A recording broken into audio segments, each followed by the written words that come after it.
Mən sənə aşiqəm, həqiqət budur. Səninlə mənim dərdlərim uzaqlara uçur. Səni görəndə ürəyim çox sürətlə dönür. Sənin qucağında mən öz rahatlığımı tapıram. Sən mənim boz günlərimin işığısan. Səninlə özümü həqiqətən canlı hiss edirəm. Sənin hər gülüşün məni canlandırır. Mən səni heç vaxt yitirmək istəmirəm. Mən səninlə yaxşıyam. Səninlə dünya mükəmməldir. Hər an bir döyüşdür. Gəlin hər gün birlikdə qalib gələk. Sənin gülüşün mükəmməl melodiyadır.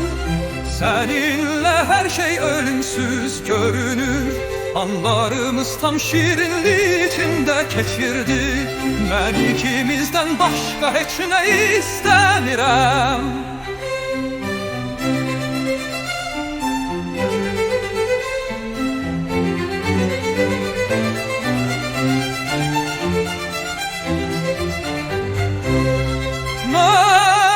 Səninlə yaxşıyam. Səninlə dünya mükəmməldir. Hər an bir döyüşdür. Gəlin hər gün birlikdə qalib gələk. Sənin gülüşün mükəmməl melodiyadır. Səninlə hər şey ölümsüz görünür. Anlarımız tam şirinlik içində keçirdi. Mən ikimizdən başqa heç nə istəmirəm. Mən səninlə yaxşıyam. Səninlə dünya mükəmməldir. Hər an bir döyüşdür. Gəlin hər gün birlikdə qalib gələk.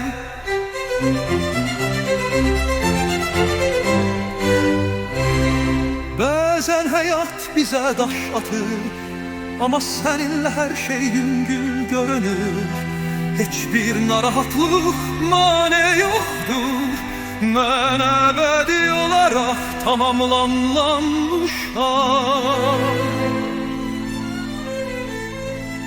Mən əbədi olaraq tamamlanmışam.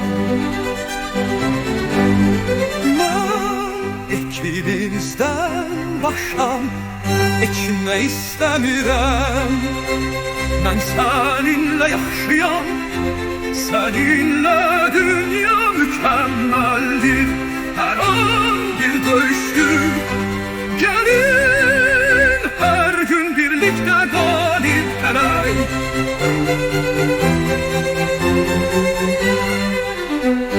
Bəzən həyat bizə daş atır, amma səninlə hər şey yüngül görünür. Heç bir narahatlıq manaya yoxdur. Mən əbədi olaraq tamamlanmışam. Mən əbədi olaraq tamamlanmışam.